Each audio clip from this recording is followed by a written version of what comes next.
بسم اللہ الرحمن الرحیم۔ ویورز، آپ دیکھ رہے ہیں نیوز ٹو یو۔ امید ہے آپ خیریت سے ہوں گے۔ فواد حسن فواد کو نگران وفاقی کابینہ میں شامل کیا جا رہا ہے۔ فواد حسن فواد نگران وزیر اعظم کے عہدے کے بھی امیدوار تھے اور ان کو شامل کرنے کی سب سے بڑی وجہ یہ ہے کہ ہمارے جو افواج پاکستان کے سپہ سالار ہیں جنرل سید آصف منیر شاہ صاحب، انہوں نے جو ڈنڈا اٹھایا ہوا ہے ملکی معیشت کی بحالی کے لیے، اور ساتھ ہی ساتھ یہ جو بہت سے ہمارے سفید ہاتھی ہیں، ریلوے، پی آئی اے، پاکستان اسٹیل ملز اور اب بجلی تقسیم کار کمپنیز اور گیس کی کمپنیاں، ان سے کیسے جان چھڑائی جائے، یا تو ان کو منافع بخش بنایا جائے یا ان کو بیچ دیا جائے، کیونکہ ہر مہینے جیب سے ان پہ پیسے ڈالنے پڑ رہے ہیں اور حاصل وصول کچھ نہیں ہے۔ بجٹ خسارہ بڑھتا جا رہا ہے۔ آئی ایم ایف کی شرائط اتنی بڑھ گئی ہیں کہ وہ 200 یونٹس بجلی استعمال کرنے والے عام صارف کو بھی ریلیف دینے کو تیار نہیں ہے۔ حکومت پاکستان نے جو منصوبہ بھجوایا، جو پلان بھجوایا، اس کی منظوری ابھی تک نہیں دی، الٹا 4-5 شرائط اور ہم پہ لگا دی ہیں کہ یہ بھی کریں، یہ بھی کریں، یہ بھی، اس کا بھی میں آپ کو ذکر کروں گا۔ لیکن سب سے پہلے کہ فواد حسن فواد کو بنیادی طور پر لایا کیوں گیا، اس کی بڑی وجہ ہمارے جو مقتدر ادارے ہیں، جو ہماری قیادت ہے، جنہوں نے یہ کہا ہوا ہے کہ ہم نے اس ملک کا قبلہ درست کرنا ہے، خاص طور پر معاشی قبلہ،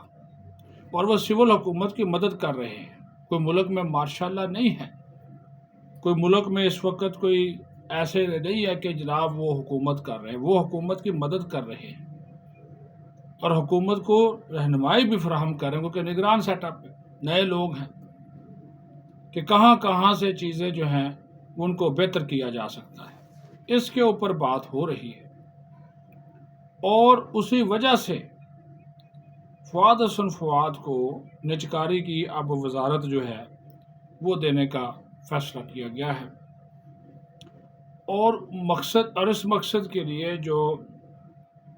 کابینہ کمیٹی برائے گورنمنٹ ٹرانزیکشن ہے، اس کی جو سربراہی ہے وہ وزیر خزانہ سے واپس لے کر جو نجکاری کے وزیر ہوں گے ان کو دے دی گئی ہے، اور وہ فواد حسن فواد ہوں گے۔ ڈاکٹر شمشاد اختر سے وہ واپس لے لی گئی ہے، اور کابینہ وفاقی کابینہ ہے، اس نے اس کی سرکولیشن سمری کے ذریعے منظوری دے دی ہے۔ اب یہاں پر آپ کو ایک اور چیز جو ہے وہ بتانا بہت ضروری ہے کہ فواد حسن فواد کو بنیادی طور پہ ٹاسک یہی دیا جائے گا کہ وہ جتنے بھی یہ سکھ ادارے ہیں، بیمار ادارے ہیں، یا سفید ہاتھی قومی خزانے پر بوجھ ہیں، ان کو بیچیں، ان کی نجکاری کریں، یا پھر کوئی ایسا پلان ہو کہ تنظیم نو ان کی ہو سکے، کیونکہ تنظیم نو کر کے بھی ہم تھک گئے،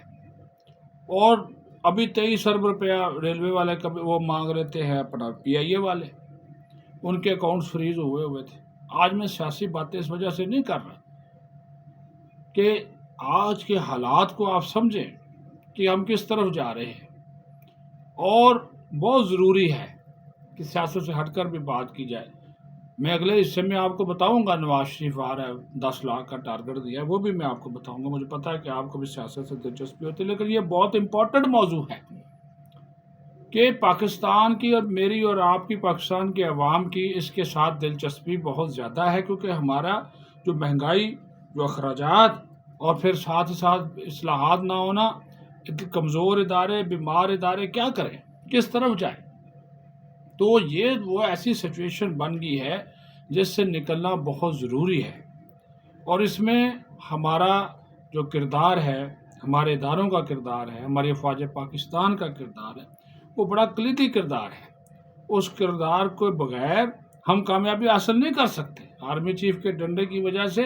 ڈیفالٹرز کے خلاف آپریشن جاری، کریک ڈاؤن جاری، اسمگلرز کے خلاف، چینی اسمگلر، خاص اسمگلر، آٹا اسمگلر، گندم اسمگلر، بجلی چور، گیس چور، بلا امتیاز کارروائیاں جاری، جو اس میں آئی جا رہا ہے اس کو وہ پکڑی جا رہے ہیں۔ اس میں نو مرسی ہے، نو مرسی ہے، بالکل کوئی کسی کے ساتھ کوئی روح رعایت نہیں ہے۔ اور ابھی تو وہ افغان ٹرانزٹ ٹریڈ دیکھ رہے ہیں نا، وہ بھی پاکستان کے خلاف ایک منفی جو ہے وہ ہو رہا ہے سارا کام، اس کے اوپر بھی بات جو ہے وہ آئندہ آنے والے دنوں میں آپ سے کروں گا۔